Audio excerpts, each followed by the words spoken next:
Magluto tayo ng sausawan. Ito, nagawa na ako ng sibuyas, bawang at sili. Ngayon naman ako ay nagtutunaw ng cornstarch. Tansyahin lang natin ng tubig. Tapos tunawin natin na maigi. Ayun. Kailangan tunaw na tunaw siya para mas maganda yung texture niya.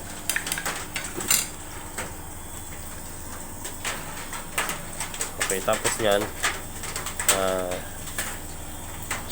pwede tayo maglagay ng kawali sa kalan at lagay natin ng mantika. Mainit na mantika, lagay natin ng sibuyas at bawang.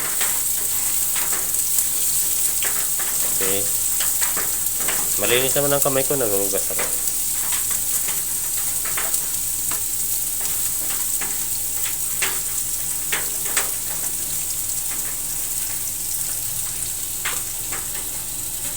Halo-haloin natin to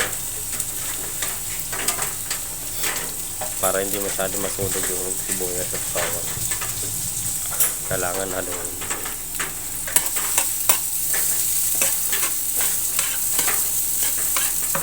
Ayun, masarap na sausawan to. Pwede sa mga fishball, kikiam, chicks to go. Yun. Kasi naglagay na nga ako ng sili na buyo, may pula, para mas medyo manghang ng konti.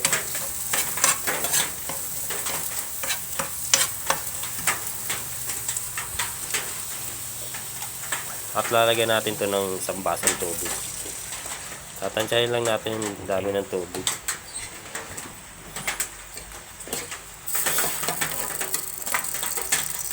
Pakukuluin lang natin yun.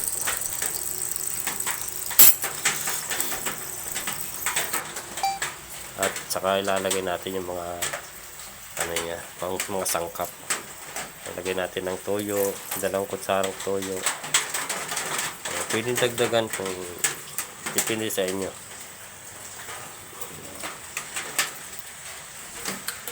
So yun, haluin. Lagyan natin ng konting bitchin, patis. Okay. Ang palasa lang. Saka lagyan natin ito ng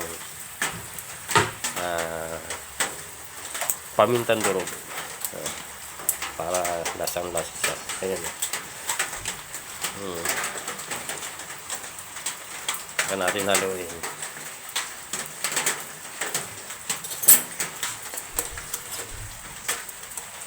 Ayan.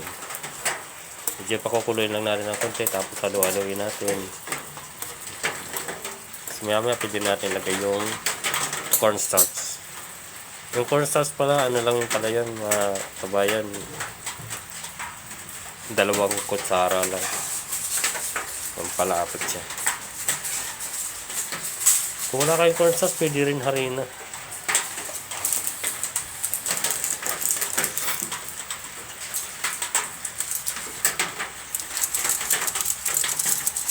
Yan nga, lalagay ko na nga po yung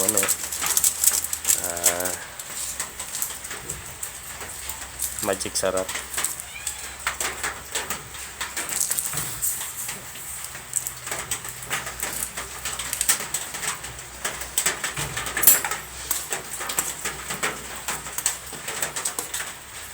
Ayun, konti halo.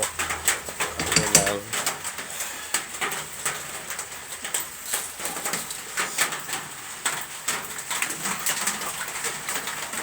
At ilagay na natin ng sugar. Kalahating tasa lang yan, mga kabayan. Pwede nyo pandagdagan kung depende sa inyong panlasa. Kalahating tasang sugar. Pwedeng brown brown sugar, at pwede rin white sugar kung walang brown. Dito kasi sa lugar namin walang brown sugar, kaya ito nang ginagamit ko. Sigurado masisiyahan mga kasama ko gusto.